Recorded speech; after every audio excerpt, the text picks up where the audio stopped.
그해 여름, 서울은 숨 막힐 듯 더웠다. 강남 고급 아파트 50층 502호는 시계가 11시를 앞두고 있는데도 불이 꺼지지 않았다. 박서현은 킹사이즈 침대 위에 길게 누워 있었다. 한때 두 사람을 위해 마련된 넓은 공간 한가운데 이제는 혼자였다. 남편이 심장마비로 갑작스레 세상을 떠난 지 2년. 여전히 침대 위에는 베개 하나뿐이고 옷장에는 잠옷 한 벌만 걸려 있으며 매일 아침 거울에 비치는 그림자도 하나뿐이었다. 그녀는 58세였지만 멀리서 보면 아직 40 중반으로 착각할 만큼 젊어 보였다. 매일 아침 요가로 가꾼 하얗고 매끈한 피부, 단정하게 레이어드된 까만 장발, 크림색 실크 슬립이 감싸는 늘씬한 몸매. 사람들은 그녀를 한때 많이 사랑받았던 여자, 특유의 품격 있는 미인이라고 했다. 다만 이제는 그 사랑을 줄 사람도 받아줄 사람도 없었다. 오늘 밤도 어김없이 일찍 불을 껐지만 잠이 오지 않았다. 아파트는 너무 조용해서 시계 초침 소리까지 들릴 지경이었다. 서연은 옆으로 누워 베개에 귀를 대었다. 우연히 옆집과 가로막는 벽 쪽이었다. 그때 소리가 시작되었다. 쿵, 쿵, 쿵. 규칙적이고 느리고 뭔가를 억누르는 듯한 남자의 심장 박동 같은 소리. 처음엔 덤벨 소리라고 생각했다. 거의 1년 전에 이사 온 옆집 남자가 밤늦게 운동하는 소리였다. 엘리베이터에서 몇 번 마주친 적이 있다. 키 크고 어깨 넓은, 각진 얼굴에 깊은 눈매, 낮고 따뜻한 목소리. 정민호 52세. 이혼. 한때 유명했던 건축가. 그는 언제나 예의 바른 미소로 인사했고 날씨나 건강을 묻는 가벼운 대화를 나누곤 했다. 그런데 오늘 밤은 달랐다. 덤벨이 부딪히는 금소금이 아니라 숨소리였다. 분명하고 무겁고 점점 급해지는 남자의 숨소리. 서연이 수십 년 전 바로 이 방, 바로 이 침대에서 바로 자신에게서 들었던 숨소리였다. 서연은 화들짝 놀라 몸을 일으켰다. 심장이 미친 듯이 뛰었다. 믿을 수 없었다. 2년 동안 자신 안의 여자는 남편과 함께 죽었다고 생각했다. 욕망도 상상도 누군가에게 닿고 싶은 마음도 누군가에게 닿고 싶은 손길도 없었다. 그런데 오늘 밤 얇은 벽 너머 몇십 센티 떨어진 곳에서 들려오는 일련의 소리만으로 모든 것이 되살아났다. 그녀는 불을 완전히 끄고 다시 누웠다. 귀를 벽에 바짝 대었다. 숨소리가 점점 더 선명해졌다. 거칠고 급하고 그러다 갑자기 멈췄다. 긴 침묵, 그러고 다시 시작되는데 이번엔 더 빠르고 더 세게. 그녀는 그 박동을 가슴으로 느끼고 있었다. 손이 무의식적으로 가슴 위로 올라갔다.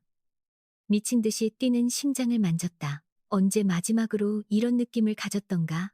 언제 마지막으로 혈관 속 뜨거운 피가 흐르는 소리를 들었던가? 그날 밤 그녀는 잠들지 못했다. 다음 날 아침 엘리베이터가 50층에 멈췄다. 문이 열리자 정민호가 들어왔다. 검은 민소매 차림에 이마엔 아직 아침 8시인데도 땀이 맺혀 있었다. 큰 체구가 좁은 엘리베이터를 거의 가득 채웠다. 서연은 한쪽 구석으로 물러나 최대한 평정심을 유지하려 애썼다. 좋은 아침이에요, 서연 누나. 그는 여전한 낮은 목소리로 미소 지었다. 안녕하세요. 그녀는 대답하면서도 힘껏 시선을 억제했다. 굵은 팔뚝의 핏줄과 얇은 천 너머로 오르내리는 가슴으로 눈이 가려는 것을. 엘리베이터 안이 몇 초간 조용했다. 그러다 그가 갑자기 장난기 어린 목소리로 말했다. 우리 집이랑 누나 집 사이 벽이 정말 얇죠? 어젯밤에 운동 좀 늦게 해서 방해했죠? 서연의 심장이 잿는 듯했다. 알고 있었다. 그녀가 들었다는 걸 알고 있었다. 그런데도 이렇게 태연하게 말하고 있었다. 아니요, 괜찮아요. 그녀는 얼굴이 화끈거리는 걸 숨기며 대답했다. 운동 열심히 하는 건 좋은 거니까요. 민호는 입꼬리를 살짝 올리며 웃었다. 의미심장한 미소였다.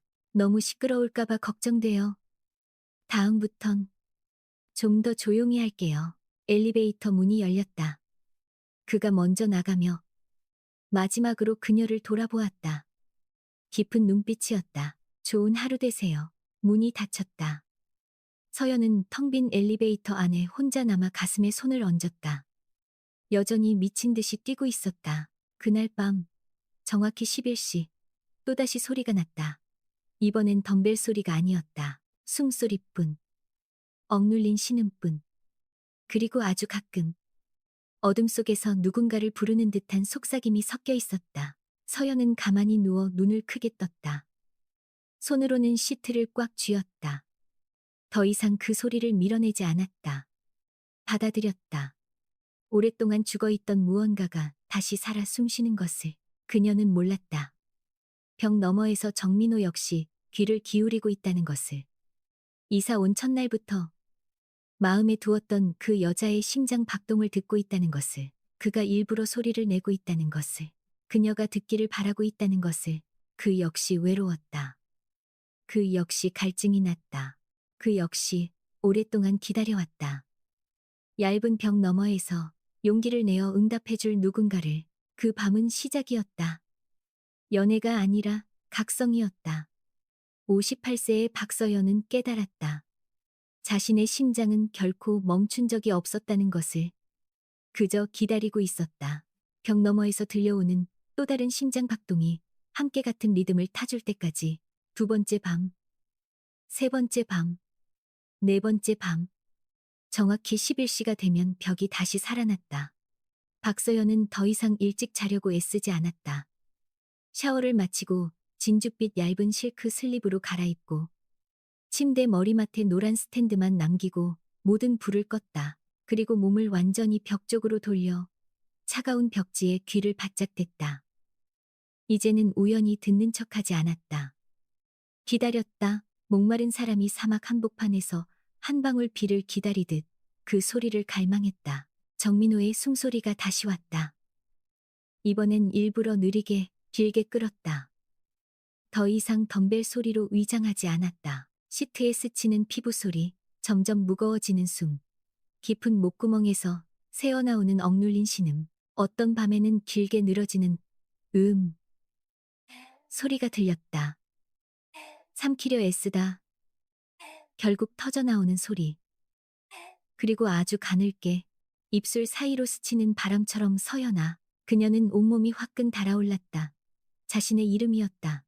그가 자신의 이름을 불렀다. 어둠 속에서 손이 떨리며 자신의 입술로 올라갔다. 자신도 모르게 소리가 새어나올까 두려워서 감히 대답할 용기는 없었다. 그러나 몸은 이미 이성 대신 대답하고 있었다. 심장이 미친 듯이 뛰고 피부에 소름이 돋고 아랫배에서부터 천천히 뜨거운 물줄기가 가슴까지 차올랐다. 2년 동안 메마른 땅이 얇은 콘크리트 너머 몇 마디 소리만으로 다시 젖어들었다. 마치 처음 사랑을 알던 20살 소녀처럼. 다음 날 아침 그녀는 일부러 평소보다 일찍 집을 나섰다. 복도에서 엘리베이터를 기다렸다. 크림색 얇은 니트를 입고 머리를 부드럽게 풀어 헤쳤으며 2년 만에 처음으로 연한 핑크 립스틱을 발랐다. 오늘은 그가 자신을 다르게 보길 바랐다. 문이 열리자 정민호가 나왔다. 여전한 검은 트레이닝 복차림. 관자놀이에 땀이 맺혀 있었다. 그는 그녀를 보는 순간 한 박자 멈췄다. 눈빛이 얼굴에서 목으로, 가슴으로 빠르게 훑고 내려갔다가 다시 얌전히 그녀의 눈으로 돌아왔다. 좋은 아침이에요, 서연 누나. 목소리가 평소보다 더 낮고 거칠었다. 잠을 못 잔 듯했다. 안녕하세요. 그녀는 미소 지으며 최대한 가벼운 목소리를 냈다. 오늘 좀 일찍 일어났네요. 잠을 못 잤어요. 그가 대답했다. 눈을 떼지 못했다. 어제 밤도 좀 시끄러웠죠. 또 방해했나 해서. 그녀는 얼굴에 피가 몰리는 걸 느꼈다. 그는 대답을 인정하기만을 기다리고 있었다. 고개 한 번만 끄덕여도 될 것을. 그러나 그녀는 끝까지 태연한 척 고개를 살짝 기울였다. 괜찮아요. 저도 요즘 불면증이 심해서요. 짧은 침묵. 엘리베이터가 도착해 문이 열렸다. 둘이 동시에 들어갔다. 좁은 공간에서 그의 어깨가 그녀의 어깨에 살짝 닿았다. 운동 직후의 남자 냄새가 밀려왔다. 땀 냄새, 은은한 우디 향수, 그리고 무엇보다 원초적인 그녀를 숨이 막히게 만드는 그 무언가. 그녀는 아래 십술을 살짝 깨물었다. 누나, 그가 갑자기 말했다. 목소리가 너무 낮아서 거의 속삭임에 가까웠다. 우리 집이랑 누나 집벽 정말 얇죠. 가끔은 누나가 뒤척이는 소리까지 들려요. 그녀의 심장이 다시 미친 듯이 뛰었다. 감히 눈을 마주치지 못하고 고개를 숙인 채 가방을 만지작거렸다. 그렇습니까? 전 또 제가 민호 씨 소리만 듣는 줄 알았는데 처음으로 인정했다. 애매모호한 한마디였지만 엘리베이터 안 공기가 순식간에 뜨거워졌다. 그의 숨이 더 가까워졌다. 뭔가를 잊는 힘껏 참고 있는 듯한 숨결. 누나. 그의 목소리가 갈라졌다. 앞으로 좀 더 조용히 할까요? 그녀가 고개를 들었다. 그의 눈동자가 까맣게 어두워져 있었다. 밤바다처럼 깊고 끝없는 눈빛. 만약 여기서 네라고 하면 오늘 밤부터 그는 정말 조용해질 것이다.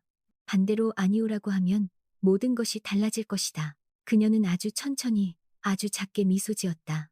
괜찮아요. 이젠 익숙해졌으니까. 1층에 도착해 문이 열렸다. 그녀는 먼저 나서며 최대한 똑바로 걷기 위해 애썼다. 다리가 후들거렸지만 등 뒤에서 그의 낮은 웃음소리가 들렸다. 만족스럽고 따뜻하고 마치 오랜 약속을 받은 사람 같은 웃음. 그날 밤 정확히 11시 소리가 다시 시작되었다. 그러나 더 이상 억눌린 신음이 아니었다. 그는 훨씬 자유롭게, 훨씬 크고, 훨씬 또렷하게 내질렀다. 벽 너머에 58살 여자가 누워있다는 걸 확신하듯이 눈을 크게 뜨고 시트를 꽉 쥐고 그의 모든 박자를 놓치지 않고 듣고 있다는 걸 알듯이 어떤 순간 그는 더 이상 속삭이지 않았다. 길고 깊은 신음 속에 또렷하게 그녀의 이름을 불렀다. 서연아, 누나, 나 들려? 그녀는 말로 대답하지 않았다. 대신 자신의 목구멍에서 새어나온 아주 작은 숨을 벽 너머로 들릴 만큼만 터뜨렸다. 그 순간 벽 너머의 신음이 더 높아지고 더 급해졌다. 마치 세상에서 가장 소중한 선물을 받은 사람처럼 그들은 말없는 대화를 시작했다. 벽을 사이에 두고 어둠을 사이에 두고 2년의 고독과 20년의 잠든 결혼 생활을 사이에 두고 서로에게 손끝 하나 닿지 않았지만 이보다 더 가까웠던 적은 없었다. 그리고 박서연은 알았다. 조만간 그 얇은 벽은 더 이상 그들을 가두지 못할 것이라는 걸. 토요일 오후 강남에 부슬부슬 비가 내렸다. 공기를 축축하게 적시며 사람의 마음을 들뜨게 만드는 그런 비였다. 박서연은 남편의 두 번째 기일이라며 옛 회사에서 보내온 과일 박스를 막 받았다. 무거운 박스를 안고 복도로 나오는데 503호 문이 덜컥 열렸다. 정민호가 나타났다. 양손에 마트 봉투를 가득 들고 비에 젖은 흰 티셔츠가 몸에 착 달라붙어 얇은 천 아래로 근육의 선이 고스란히 드러났다. 텅 빈 복도에서 둘이 한순간 멈춰 섰다. 처마 끝에서 빗물이 뚝뚝 떨어졌다. 민호가 먼저 입을 열었다. 목소리가 약간 다급했다. 너무 무거워 보이는데 내가 들어줄게요. 거절하려던 그녀는 말릴 새도 없이 그가 봉투를 내려놓고 박스를 빼앗아 들었다. 따뜻한 우디 향수 냄새와 비 냄새가 섞여 스쳤다. 순간 그녀의 심장이 한 번 세게 뛰었다. 집에 들어와 비 좀 털고 가라고 했더니 그는 고개를 저으며 웃었다. 제 집도 바로 옆인데요. 근데 잠시 머뭇거리던 그는 그녀의 얼굴을 훑고 자연스럽게 바른 연한 핑크빛 입술에 시선을 멈췄다. 저녁 먹었어요? 스테이크를 좀 많이 사서 혼자 못 먹겠는데 같이 먹을래요? 아주 자연스럽게 나온 말이었지만 둘 다 알고 있었다. 이건 단순한 식사 제안이 아니었다. 두 사람 사이에 있던 보이지 않는 벽을 처음으로 넘는 발걸음이었다. 서연은 목이 탁 막혔지만 고개를 끄덕였다. 거의 눈 깜빡임에 가까운 아주 작은 움직임이었다. 좋아요. 제가 김치 좀 가져올게요. 민호는 눈가에 남성적인 주름이 잡히도록 환하게 웃었다. 기다릴게요. 503호는 구조는 그녀 집과 똑같았지만 분위기는 완전히 달랐다. 깔끔하고 미니멀하고 남성적이었다. 곳곳에 운동기구가 있었다. 덤벨, 매트, 턱걸이봉. 한쪽 벽 전체가 바닥에서 천장까지 거울로 되어 있었고 따뜻한 조명이 비쳤다. 민호는 앉으라고 하더니 부엌으로 들어가 스테이크를 굽기 시작했다. 기름이 지글지글 타는 소리, 버터와 마늘 냄새, 집안에 가득한 남자의 채취, 모든 것이 그녀를 달콤하게 어지럽혔다. 그는 레드와인을 따라 주었다. 얇은 유리잔이 조명 아래 반짝였다. 작은 식탁을 마주보고 앉았다. 처음엔 날씨, 마트 채소값 같은 가벼운 대화만 오갔다. 그러다 와인이 혀를 풀어주었다. 혼자 사는 거 익숙해졌어요? 민호가 낮게 물었다. 익숙해졌죠. 근데 익숙하다고 좋은 건 아니에요. 그녀는 잔기둥을 살짝 돌리며 대답했다. 민호 씨는요? 저는 아예 익숙해지질 못해요. 그는 쓸쓸하게 웃었다. 이혼한 지 3년 됐는데 여기로 이사 온 건 도망치려고요. 근데 도망도 피곤하더라고요. 그녀는 그를 처음으로 제대로 바라보았다. 깊고 피곤한 눈. 그러나 그녀를 볼 때는 여전히 빛이 나는 눈. 갑자기 그도 불쌍해졌다. 자신도 불쌍해졌다. 인생에게 던져진 두 중년이 같은 건물, 같은 층, 같은 얇은 벽 하나를 사이에 두고 만났다는 사실이 두 번째 잔이 따랐다. 민호는 서울에서 제일 높은 빌딩을 설계했던 시절, 아내와 아이가 있었던 때, 그리고 제3자 때문에 모든 게 무너진 이야기를 했다. 원망은 하지 않는다고 했다. 다만 사랑하는 능력을 잃어버렸다고 했다. 그녀는 남편이 갑자기 심장마비로 떠난 날, 그리고 다시는 누군가를 좋아할 수 없을 거라 생각했던 날들을 말했다. 그런데 누나 소리를 듣게 됐어요. 그가 조용히 말했다. 시선을 떼지 못했다. 벽 너머로 숨소리, 뒤척이는 소리. 누나도 저처럼 외롭다는 걸 알았어요. 그녀는 말이 없었다. 심장이 쿵쾅거렸다. 둘 사이의 공기가 갑자기 무거워졌다. 민호는 잔을 내려놓고 일어나 테이블을 돌아 그녀 옆에 섰다. 아무 말 없이 손을 내밀었다. 그녀는 덤벨 때문에 굳은 살이 박인 크고 단단한 손을 바라보다가 천천히 자신의 손을 올려놓았다. 그는 그녀를 일으켜 세웠다. 이제 둘 사이엔 한숨거리밖에 남지 않았다. 와인 냄새, 뜨거운 남자의 체온. 민호는 천천히 고개를 숙였다. 거절할 틈을 충분히 주면서. 그러나 그녀는 거절하지 않았다. 눈을 감았다. 2년 만에 처음 맞는 입맞춤. 처음엔 부드럽게. 그러다 점점 깊어졌다. 그의 혀가 조심스럽게. 그러나 확실하게 그녀를 찾아왔다. 한 손은 허리를 감아 단단한 가슴으로 끌어당겼다. 그녀는 그의 얇은 티셔츠 너머로 세게 뛰는 심장을 느꼈다. 자신의 심장도 똑같이 뛰고 있었다. 두 손은 본능적으로 그의 어깨를 잡았. 오랜만에 만지는 남자의 근육이었다. 숨이 가빠질 때까지 키스는 이어졌다. 민호는 입술을 떼면서도 이마는 맞대고 있었다. 목이 쉰 목소리로 누나, 더 하고 싶어요. 근데 기다릴게요. 누나가 준비될 때까지. 그녀는 눈을 떴다. 그의 눈에는 단순한 욕망만 있는 게 아니었다. 존중, 기다림, 자신과 똑같은 외로움이 있었다. 그녀는 살짝 고개를 끄덕였다. 그리고 이번엔 스스로 그에게 짧게 키스했다. 나도 원해라는 말 대신. 그날 밤 그녀는 들뜬 기분으로 집에 돌아왔다. 욕실 거울 앞에 서서 아직도 살짝 부은 입술을 만졌다. 뜨겁고 따끔거렸다. 거울 속 자신에게 미소 지었다. 키스 받은 여자, 여자로 바라봐 준 사람에게 받은 미소였다. 정확히 11시. 익숙한 소리가 벽 너머에서 울렸다. 하지만 이제 그것은 홀로 부르는 소리가 아니었다. 초대였고, 약속이었고, 다가올 일들의 전주곡이었다. 그녀는 알았다. 다음번 503호 문이 열릴 때 김치통만 들고 가지 않을 거라는 걸. 온전한 자신을 가지고 갈 거라는 걸. 두려움 없이 첫 키스 후 정확히 일주요일이 지난 저녁, 박서연은 거울 앞에 섰다.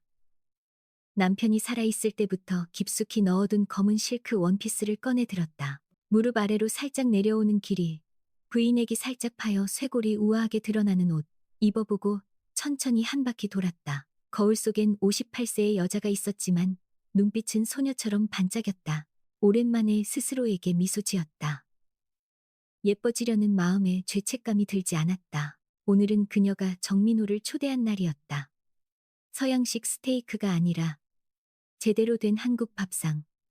갈비찜에서 김이 모락모락 나고 잡채는 윤기가 흘렀다. 매운 순두부찌개. 갓 지은 하얀 밥까지. 오후 3시부터 부엌에 들어가 요리하면서 남편이 좋아했던 옛 노래를 작게 흥얼거렸다. 이상하게도 슬프지 않았다. 설렜다. 마치 신부가 신랑을 기다리는 것처럼 초인종이 정확히 7시에 울렸다. 문 앞에 선 민호는 짙은 남색 셔츠 차림이었다. 한 손엔 레드와인, 다른 손엔 하얀 카네이션 꽃다발. 셔츠를 입어도 어깨와 팔뚝의 근육이 감춰지지 않았다. 맨 위 2개 단추를 풀어 햇살에 그을린 쇄골이 드러나 있었다. 꽃을 건네받는 순간 손가락이 스쳤다. 둘 다 한 박자 멈췄다. 늦을까봐 걱정했어요. 그가 웃었다. 제 시간에 왔으면 됐죠.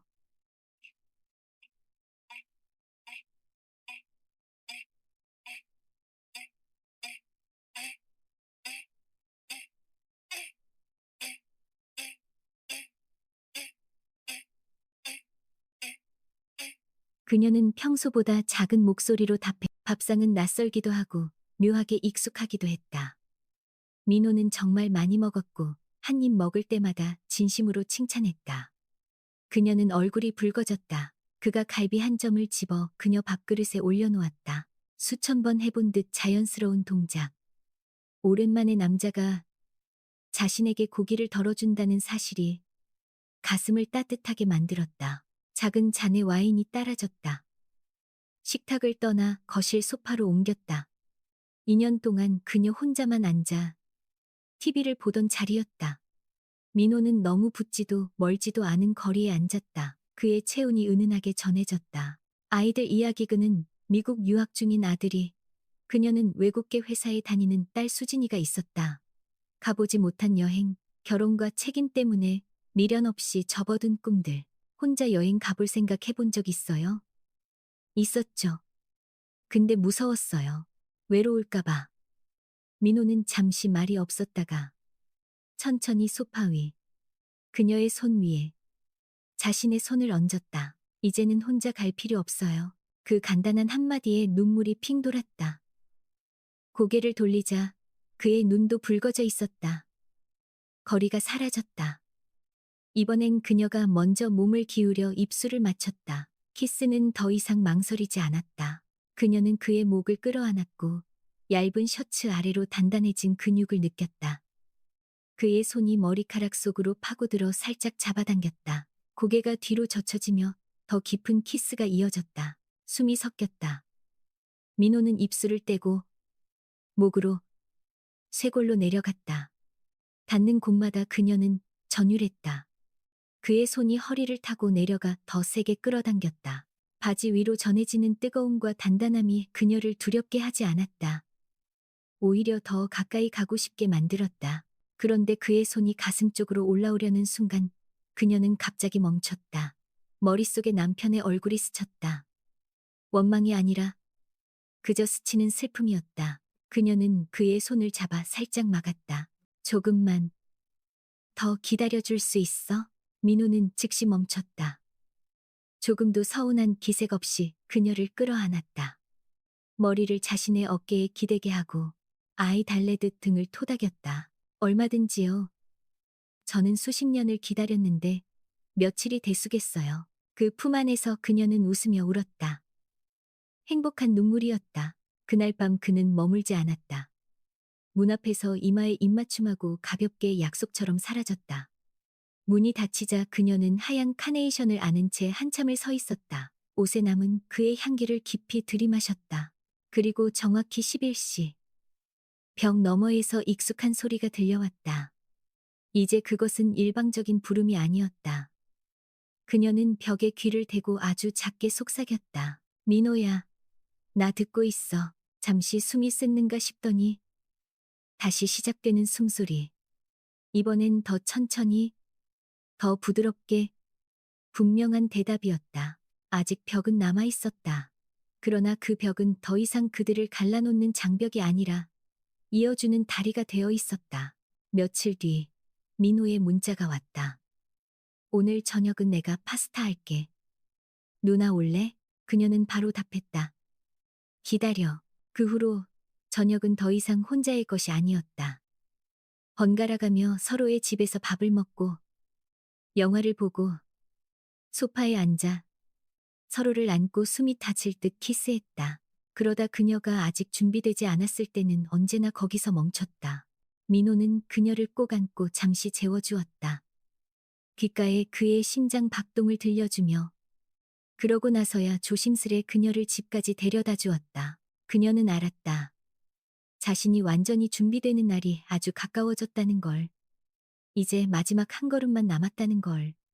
둘 다 참을성 있게 기다리고 있는 그 한 걸음. 그리고 그녀는 더 이상 두렵지 않았다. 그저 고마울 뿐이었다. 벽 너머의 그 남자가 58세에도 키스 하나에 심장이 미친 듯이 뛸 수 있고 포옹 하나에 온몸이 뜨거워질 수 있다는 걸 다시 가르쳐준 그 남자에게 오후부터 비가 쏟아졌다. 초여름의 거센 장대비였다. 서울 하늘을 번개가 갈랐고 하얀 섬광이 502호를 잠깐씩 환히 비추다가 다시 어둠 속으로 집어삼켰다. 박서현은 소파에 혼자 앉아 있었다. TV는 켜져 있었지만 보고 있지 않았다. 유리창을 두드리는 빗방울만이 수천 개의 손가락처럼 연신 두드리고 있었다. 밤 10시. 갑자기 전기가 나갔다. 아파트가 캄캄해졌다. 번개만이 커튼 사이로 번쩍였다. 그녀는 찻잔 위에 놓인 굵은 양초에 불을 붙였다. 작은 불꽃이 흔들리며 벽에 그녀의 외로운 그림자를 드리웠다. 한숨을 쉬며 일찍 자려던 찰나 초인종이 급하게 연달아 울렸다. 눈먼 구멍으로 보니 정민호가 서 있었다. 검은 티셔츠가 흠뻑 젖어 몸에 딱 달라붙었고 머리카락에서 물이 뚝뚝 떨어졌다. 복도 불빛 아래 그의 눈이 번쩍였다. 저희 집도 정전됐어요. 비가 너무 세서 여기 있어도 될까요? 그녀는 망설임 없이 문을 활짝 열었다. 민호가 들어서자 비 냄새, 남자의 채취, 우디 향수 냄새가 한꺼번에 밀려왔다. 수건을 건네며 그의 젖은 머리카락을 닦아주려다 손이 덜덜 떨렸다. 다 젖었네. 옷 벗어. 감기 걸려. 그는 말 없이 그녀를 잠시 바라보더니 티셔츠를 머리 위로 벗었다. 양초 불빛 아래 52세 남자의 상체가 완연히 드러났다. 넓은 가슴, 뚜렷한 복근, 햇살에 그을린 피부 위로 빗물이 아직도 방울져 있었. 서연은 숨을 삼켰다. 눈을 뗄 수 없었다. 민호가 한 걸음 다가왔다. 목소리가 갈라졌다. 누나, 더는 못 참겠어요. 그 네 글자가 넘쳐 흐르는 물방울이 되었다. 그녀는 말로 대답하지 않았다. 다만 손을 뻗어 그의 가슴에 얹었다. 손바닥 아래에서 미친 듯이 뛰는 심장을 느꼈다. 그리고 고개를 들었다. 촛불에 젖은 눈이 반짝였다. 이제 멈추지 마. 민호가 번개와 동시에 그녀에게 입을 맞췄다. 더 이상 부드럽지도 기다리지도 않았다. 굶주린 듯 거칠고 창밖 폭풍우처럼 사납게 팔로 허리를 감아 번쩍 들어 올렸다. 그녀는 본능적으로 다리를 그의 허리에 감았다. 둘은 비틀거리며 침실로 향했다. 벽에 부딪히고 테이블에 부딪히고 아무것도 신경 쓰지 않았다. 침실 문이 열렸다. 20년 동안 부부가 누워있던 킹사이즈 침대가 이제 다른 남자를 맞이했다. 그녀는 잠깐 멈칫했지만 민호가 더 세게 안으며 귓가에 속삭였다. 오늘 밤은 우리 둘뿐이야. 과거는 자고 있어. 그녀는 고개를 끄덕였다. 눈물이 흘렀지만 행복한 눈물이었다. 스스로 원피스 단추를 하나씩 풀었다. 여전히 하얗고 탄력 있는 피부가 드러났다. 민호는 숨을 죽이고 바라보았다. 누나, 너무 아름다워서 꿈인가 싶어. 그녀는 그를 침대 위로 끌어내렸다. 두 몸이 뒤엉켰다. 뜨겁고 축축하고 불타오르듯 창밖비는 점점 더 세차게 쏟아져 방 안의 모든 소리를 삼켜버렸다. 숨소리, 키스 소리, 피부가 부딪히는 소리. 절정 속에 서로를 부르는 이름만이 남았다. 2년 만에 처음으로 그녀는 다시 완전한 여자가 되었다. 메마른 몸이 아니었다. 죽은 몸이 아니었다. 살아 숨쉬고 타오르고 그의 손길 하나하나에 격렬하게 반응했다. 그녀조차 놀랄 만큼 민호는 그녀의 귀에 떨리는 목소리로 속삭였다. 누나, 나 다시 살아났어. 모든 것이 끝났을 때 여전히 천둥이 울리고 비는 쏟아졌다. 둘은 얇은 이불 속에 서로를 감싼 채 누워 있었다. 땀과 빗물이 뒤섞인 채 그녀는 그의 가슴에 머리를 기댔다. 점점 느려지는 그러나 여전히 힘찬 심장 박동을 들었다. 무섭지 않아? 그녀가 작게 물었다. 뭐가? 이게 그냥 하룻밤일까봐. 민호는 그녀의 머리에 입을 맞췄다. 이건 첫 번째 밤이야. 마지막 밤이 아니야. 그녀는 미소 지었다. 2년 만에 처음으로 깊고 편안한 잠이 왔다. 꿈도 없고 외롭지도 않은 잠. 52세 남자의 품 안에 안긴 58세 여자는 수십 년은 젊어진 기분이었다. 다음 날 아침, 전기는 아직 들어오지 않았다. 비는 그쳤고 처마 끝에서 가끔 물방울만 떨어졌다. 민호가 먼저 일어나 가스레인지로 커피를 타서 침실로 가져왔다. 그녀가 눈을 뜨자 뒤에서 허리를 감아왔다. 좋은 아침, 내 여자. 그녀는 몸을 돌려 그의 입술에 가볍게 키스했다. 좋은 아침, 내 남자. 더 이상 많은 말은 필요 없었다. 눈빛, 손끝, 서로의 체온만으로 충분했다. 폭풍우가 몰아친 밤은 마지막 장벽까지 무너뜨렸다. 이제 두 집 사이의 벽은 그저 무감각한 콘크리트일 뿐이었다. 그들의 심장 사이엔 더 이상 어떤 거리도 남아있지 않았다. 제6장. 비밀은 더 이상 비밀이 아니다. 폭풍우가 지나간 뒤 그들의 삶은 조용하지만 깊이 바뀌었다. 낮에는 여전히 예의 바른 이웃이었다. 엘리베이터에서 인사하고 날씨 이야기를 나누고 마트에서 우연히 마주치면 일부러 놀라는 척도 했다. 하지만 해가 지면 두 집 중 한쪽 문이 열리고 누군가가 들어왔다. 와인 향, 체온, 멈출 수 없는 키스를 안고. 법적으로 동거는 아니었지만 실질적으로는 이미 서로의 것이었다. 그녀 집 냉장고엔 그의 스테이크와 단백질 파우더가, 그의 옷장엔 그녀의 실크 슬립과 고급 스킨케어 제품이 들어섰다. 번갈아 밥을 하고 영화를 보고 좁은 욕조에 같이 들어가서 발 디딜 틈 없다고 웃었다. 서로의 몸뿐 아니라 마음의 구석구석까지 매일 새로 발견했다. 어떤 아침엔 그녀가 미역국을 끓이면 그가 뒤에서 허리를 감고 목덜미에 입을 맞추며 냄비를 같이 저었다. 어떤 날은 그가 집에서 운동하면 그녀가 매트 위에 앉아 구경하다가 결국 끌려가 그의 아래에 누워 뜨거운 땀방울을 가슴에 맞았다. 소파에서도, 부엌에서도, 샤워실에서도, 심지어 한 번은 15분 동안 두 층 사이에 갇힌 엘리베이터 안에서도 그들은 사랑을 나눴다. 매번 그녀는 스스로 놀랐다. 58세의 자기 몸이 이렇게 살아 숨쉴 수 있다니. 민호는 그녀에게 가르쳐 주었다. 사람은 사랑을 멈추고 사랑받기를 멈출 때만 유통기한이 지난다고. 그들은 둘만의 놀이도 만들었다. 이름하여 벽 너머의 밤.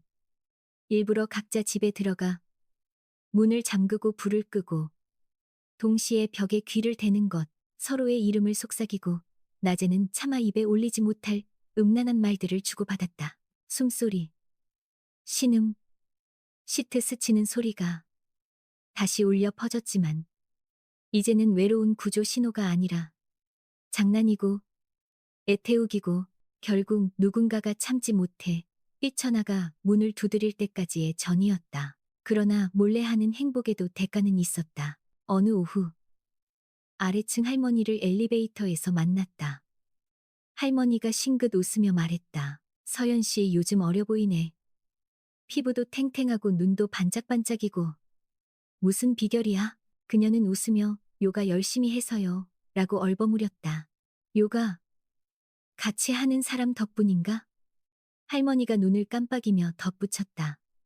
우리 집 벽에 할 거든. 아주 그날 밤 그녀는 민호에게 그 말을 전했다. 그는 그저 웃으며 끌어안았다. 난 상관없어. 누나가 창피해할까봐 걱정될 뿐이야. 그녀는 바로 대답하지 못했다. 언젠가는 이웃들이 수군댈 테고 딸 수진이도 알아챌 거라는 걸 알았다. 수진은 자주 전화해서 엄마 괜찮아요? 외롭지 않아요? 라고 물었다. 그녀는 늘 엄마 괜찮아라고 했지만 목소리가 달라졌다. 가벼워지고 밝아졌다. 수진은 충분히 예민한 딸이었다. 그리고 운명의 토요일 저녁이 왔다. 그날은 그녀 집이었다. 민호가 해산물 파스타를 막 만들었고 둘은 소파에 앉아 있었다. 그녀는 그의 셔츠만 걸치고 중간 단추 2개만 채운 채 맨발로 그의 허벅지 위에 다리를 올리고 있었다. 그가 포크로 파스타를 찍어 그녀 입에 넣어주려는 순간 초인종이 울렸다. 20시 17분. 약속한 사람 아무도 없었다. 눈먼 구멍으로 보자 그녀는 얼어붙었다. 수진이 서 있었다. 손에 선물 봉투를 들고 환하게 웃고 있었다. 순간 민호도 상황을 알아챘다. 그는 소파에서 재킷을 집어들고 베란다로 뛰어나가 유리문을 닫고 커튼 뒤에 숨었다. 그녀는 허둥지둥 셔츠 단추를 다 잠그고 머리를 쓸어 넘기고 입을 닫고 문을 열었다. 엄마, 너무 보고 싶어서 그냥 왔어요. 수진이 그녀를 와락 안았다. 그녀는 애써 침착을 찾으며 딸을 거실로 데려왔다. 테이블 위엔 와인잔 2개, 접시 2개, 마늘과 해산물 냄새가 진동했다. 수진이 주위를 둘러보며 눈썹을 찡그렸다. 손님 있었어요? 응, 옆집에서 잠깐 물건 빌려 갔다가. 그녀는 떨리는 손으로 잔 하나를 치웠다. 수진은 아무 말 없이 소파에 앉았다. 민호가 앉았던 자리, 아직 따뜻한 자리였다. 영리한 딸은 엄마를 보고 남은 와인 잔을 보고 테이블 아래 숨기지 못한 커다란 남성 구두를 보았다. 엄마, 솔직히 말해요. 지금 누구 만나는 거죠? 그녀는 꼼짝없이 서 있었다. 언젠가 올 날이라 준비는 했지만 이렇게 빨리 올 줄은 몰랐다. 수진이 엄마 손을 잡았다. 부드럽지만 단호한 목소리였다. 숨기지 마요. 엄마, 요즘 행복해 보여요. 예뻐졌어요. 웃는 게 달라졌어요. 엄마가 행복한 거면 돼요. 그 사람이 누군지 상관없어요. 엄마만 행복하면 저는 찬성이에요. 그녀는 울음을 터뜨렸다. 두려움 때문이 아니라 마음이 가벼워져서였다. 딸을 꼭 끌어안았다. 눈물이 수진의 어깨를 적셨다. 베란다 문이 살짝 열렸다. 민호가 재킷을 팔에 걸치고 들어와 정중히 고개 숙였다. 안녕하세요, 수진 씨. 저는 정민호라고 합니다. 옆집에 사는, 그리고 지금 엄마를 사랑하고 있는 사람입니다. 수진은 그를 보고, 엄마를 보고 갑자기 웃음을 터뜨렸다. 아이고, 내가 백발성성한 아저씨일 줄 알았는데 이렇게 잘생기셨네. 안녕하세요, 아저씨. 저는 수진이에요. 엄마 큰딸입니다. 거실 한복판에서 세 사람이 동시에 웃었다.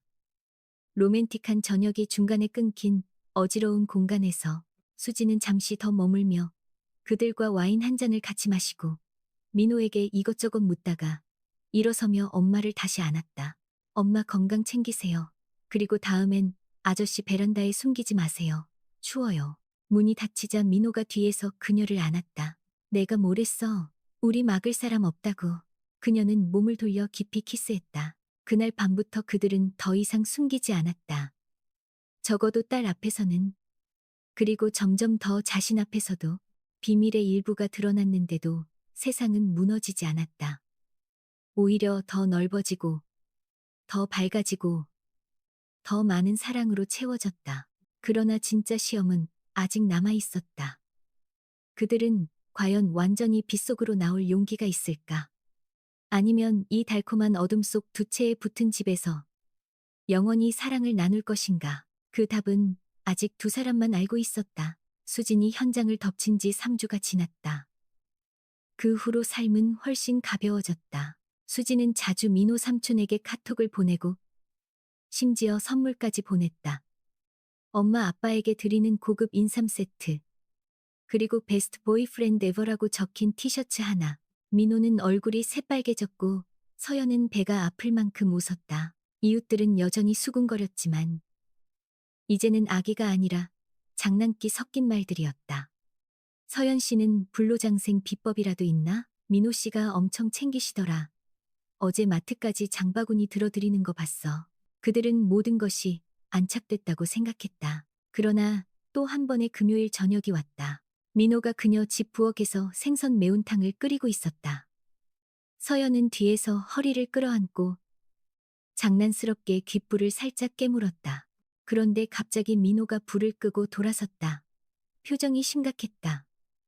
처음 보는 얼굴이었다. 서연 누나.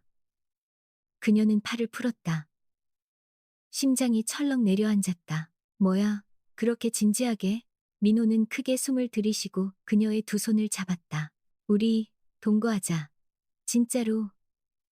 내가 여기로 올 수도 있고 누나가 503호로 갈 수도 있고 아니면 새 집을 알아볼 수도 있고 더 이상 매일 아침 벽을 넘어오고 싶지 않아.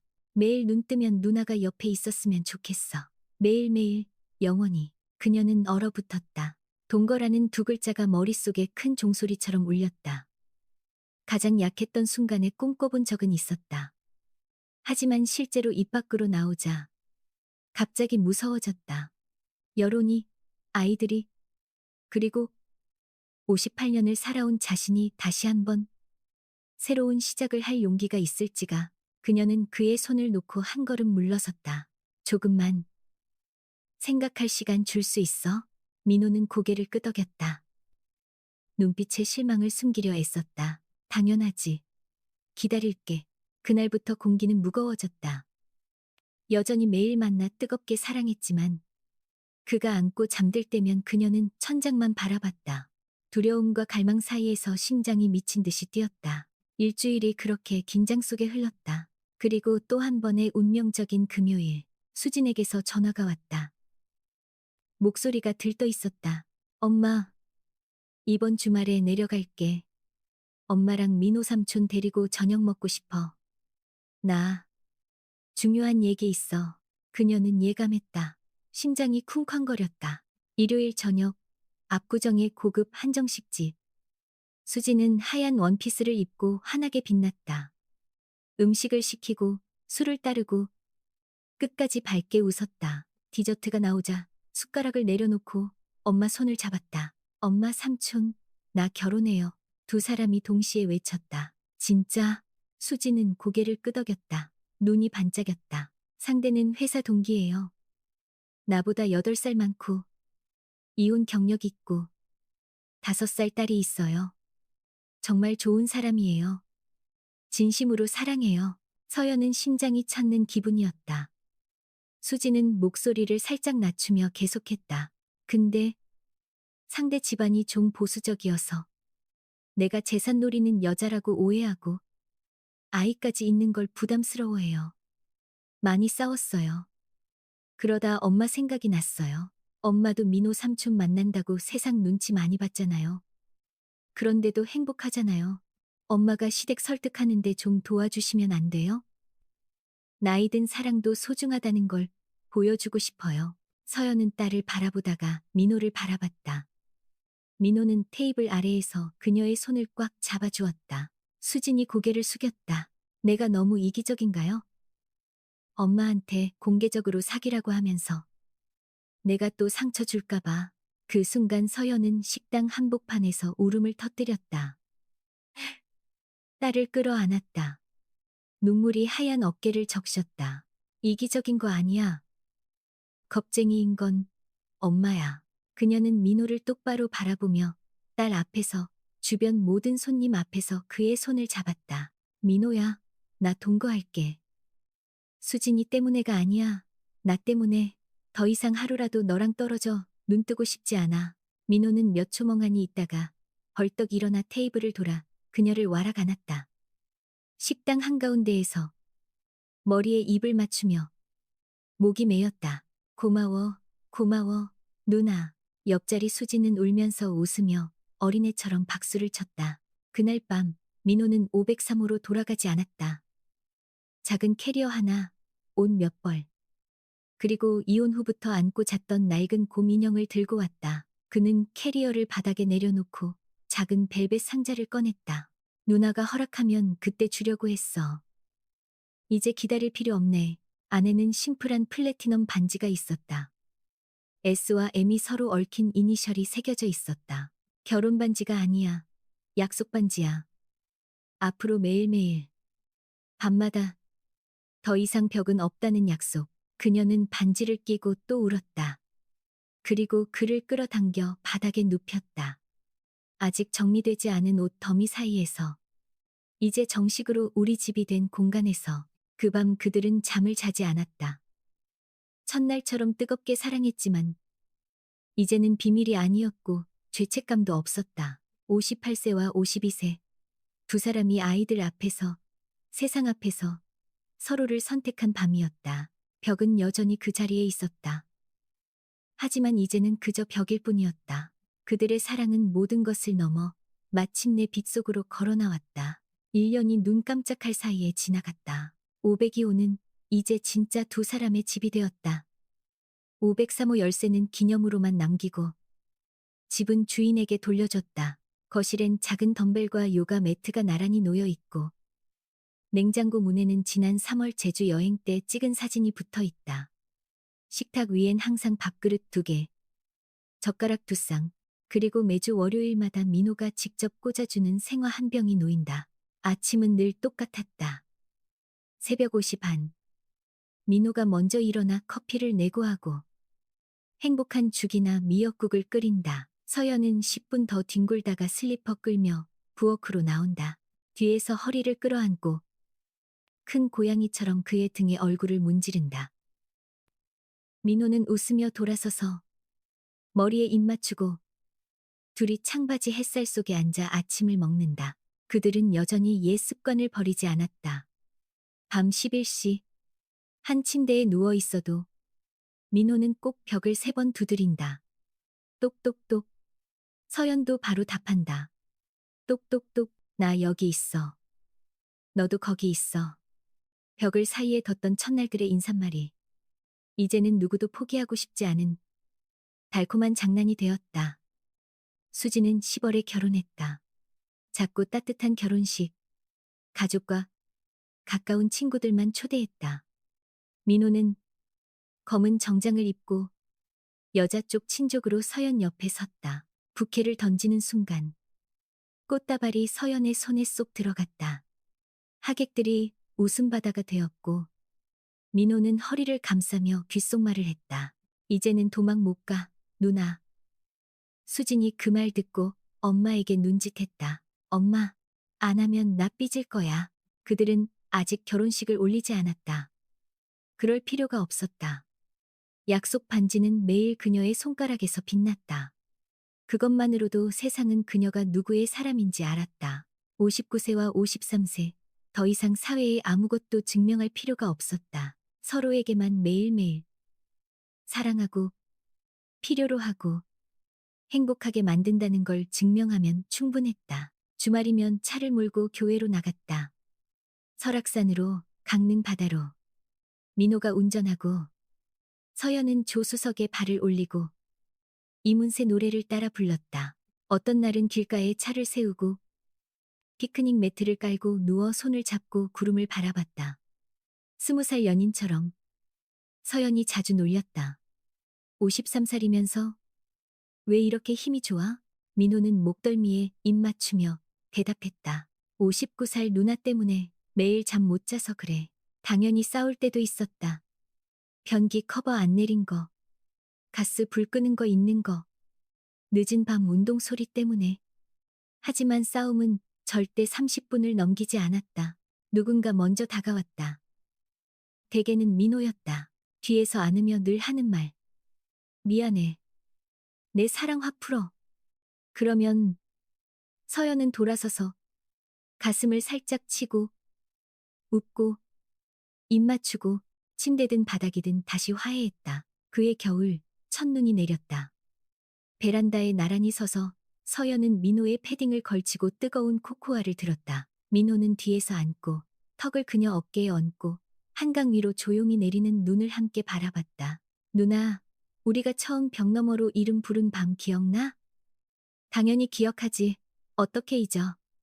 그녀는 미소 지으며 눈이 반짝였다. 그때 누나가 대답 안 했으면 지금 우리는 어땠을까? 서연은 돌아서서 발끝을 들고 그의 입술에 입 맞췄다. 숨결이 하얗게 섞였다. 그럼 아직도 외로웠을 거야. 다행히 내가 대답했지. 민호는 더 세게 안았다. 58살에 다시 시작한 누나. 52살에야 진짜 사랑을 알게 된 나. 늦었지만 늦은 게 아니야. 그녀는 고개를 끄덕였다. 눈물이 볼을 타고 흘렀지만 입은 웃고 있었다. 늦었지만 딱 아름다울 때야. 그날 밤 그들은 더 이상 벽을 두드리지 않았다. 그저 꼭 붙어서 누워 손을 잡고 서로의 심장 소리를 들었다.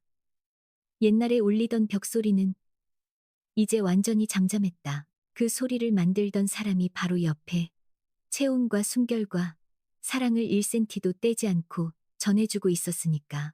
밖에는 눈이 계속 내리고 있었다.